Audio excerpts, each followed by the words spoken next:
Devin Haney says that Shakur Stevenson, his fight is not selling, so he's using his name to try to sell the Edwin De Los Santos fight. That's what I want to talk about in this video.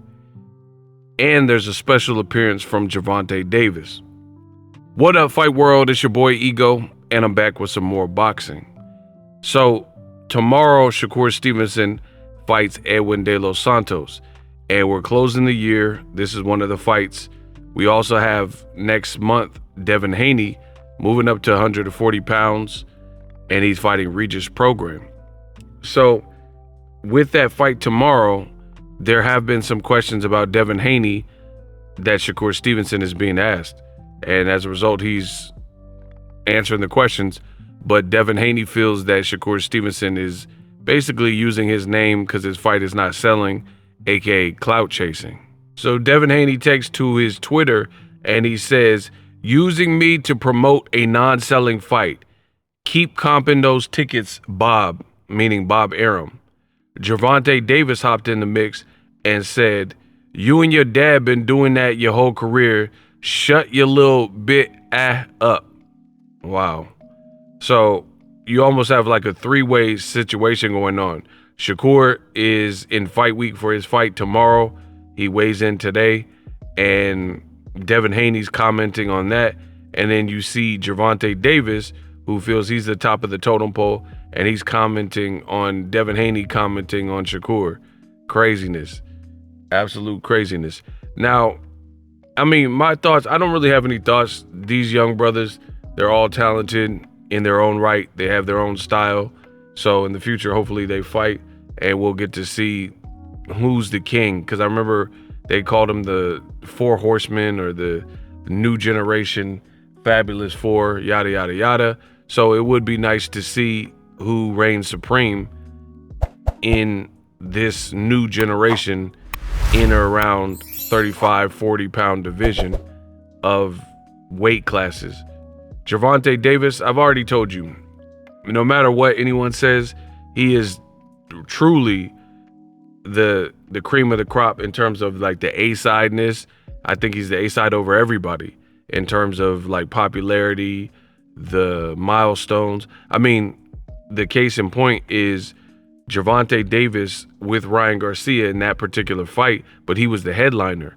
I even seen Sean O'Malley, and Sean O'Malley was basically saying that Gervonta Davis, the fight is not big enough. That's what the UFC told him. And basically the fight being successful is because of Ryan Garcia. The UFC, because Sean O'Malley keeps calling out Gervonta Davis, so they have to pacify him and let him know why they won't release him or allow for him to go over to boxing to try to make one of these crossover fights. They've told him, the UFC has told him that Gervonta Davis was not the reason that fight sold, but it was in fact Ryan Garcia, which is cap. I mean, anybody who knows boxing knows that Gervonta Davis is a big sell. And how can you be the headliner and not get any credit for the statistics? I mean, that in and of itself makes very, very little sense to me. Like, if Will Smith is a star of the movie and Timothée Chalamet is in the movie as well, and you're gonna attribute the success of the movie all to Timothée Chalamet, that's what old media tends to do. When it's a black act or a black athlete, they never want to give credit. They'll say, oh, the movie is successful because of Timothée Chalamet. And apparently, even though Will Smith has top billing, they'll say that it has nothing to do with Will Smith, but Timothée Chalamet stands and fans are the only reason why the movie is doing good. In boxing, you see the same thing. People are saying that Gervonta Davis, the headliner, the A-side, the guy who made more money, the success of the fight has nothing to do with him. It's Ryan Garcia. But we all know that's cap. So look at the statistics. Some people say, oh, but Tank never did $1 million with anyone else. Of course, no ish. Floyd Mayweather, if he's selling a pay-per-view with Berto or Robert Guerrero, it's not going to do quite as much as if he does a pay-per-view with Canelo or De La Hoya or Pacquiao or somebody else who also is bigger. So, I mean, that goes without saying. It does take a dance partner to raise the numbers. But you look at the same thing with Floyd Mayweather, the common denominator is Floyd Mayweather.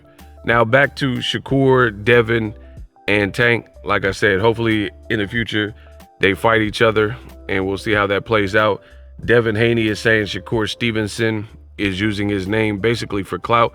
I don't know that I agree with it in this scenario because you had a boxing reporter who, Shakur Stevenson, he kind of went off on boxing media, and the boxing reporter was basically asking about Devin Haney. Like, he's the one that brought up Devin Haney, you know? And Shakur Stevenson, literally, if you watch the interview, Shakur Stevenson, there's tons of people who have the footage on YouTube. If you watch the interview, Shakur Stevenson cuts the dude off and says, man, you obsessed with Devin Haney. I'm just paraphrasing, but he said something to the effect of, man, you obsessed with Devin Haney, my guy.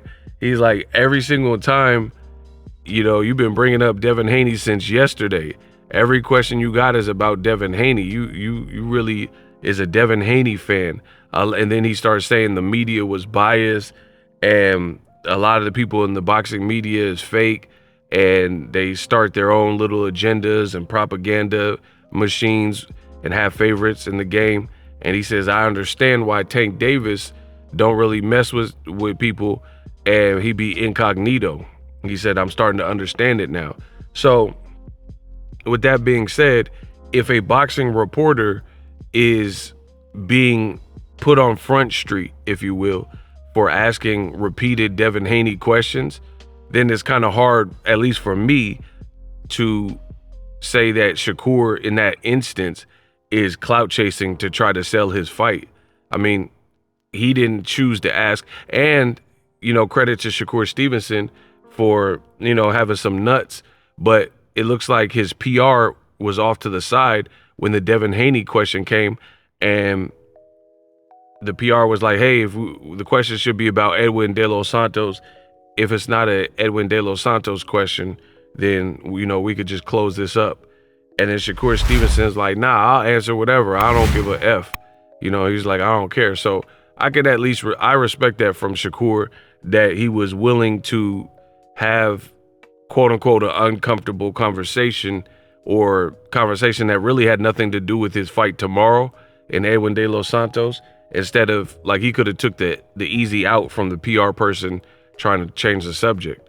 You know what I mean? But at the same time, it becomes hard for me to suggest that Shakur Stevenson is clout chasing Devin Haney's name when he's just being asked about Devin Haney repeatedly. I mean, what is he supposed to do? Kick the guy out or say, shut the hell up? You know what I mean? There's not really much he could do. So I don't know what Devin Haney's seen, if there was more to it. But from what I've seen, Shakur Stevenson was kind of minding his own business in a media scrum, and the questions were centering around Devin Haney. As far as the other part Devin Haney said about Bob Arum comping tickets, I don't know. That could be true, because I don't know if the buzz is great for this fight. I really like the fight, to be honest, but I don't know if the buzz is great for the fight. And as far as Top Rank's decision to mix Shakur Stevenson and put a boxing event with the F1 racing on a Thursday, I don't know if that even really made sense to me. So the comp of tickets could be true. I don't know. I haven't really looked into it. Let me know what you guys think. Drop your thoughts in the comment section. Best in the business, and I'm out. Introducing Super Thanks. Right here on the official Boxing Ego YouTube. Super Thanks allows you, the viewers, to show a little bit of extra gratitude, which enables me as a full-time content creator to push out the content you need in the world of boxing. Underneath all the videos, you will see a heart with a $sign in it. You can enter any amount that you find suitable as a super thanks. A brand new, interactive, and colorful way to get your comments highlighted and noticed by not only myself, but other people on the YouTube platform. Super thanks, a unique and cool way to show and applaud us full-time content creators. Hopefully you guys enjoy the content. Super thanks. The future is now. The Hibernation 5s by Kenichi Bear. Hybrid gaming and lifestyle headphones. Out of the box, you can connect to any console or PC, Bluetooth ready, with a low latency USB adapter, color RGB, and extreme bass mode. The Hibernation 5s adjust to you. Whether you need a gaming, travel, gym, or lifestyle headphones, the Hibernations got you covered. The new Hibernation 5s, link in the description, customize the way you hear the world. Welcome to the nation. Are you tired of your YouTube videos not getting any views? Well, consider TubeBuddy. I've used TubeBuddy for years to scale up my YouTube channel. Now we're sitting over 200,000 subscribers. TubeBuddy is a browser extension that offers a ton of built-in productivity and time-saving services to take your channel to the next level. Use my link in the description to get started with TubeBuddy and level up your channel faster. We working.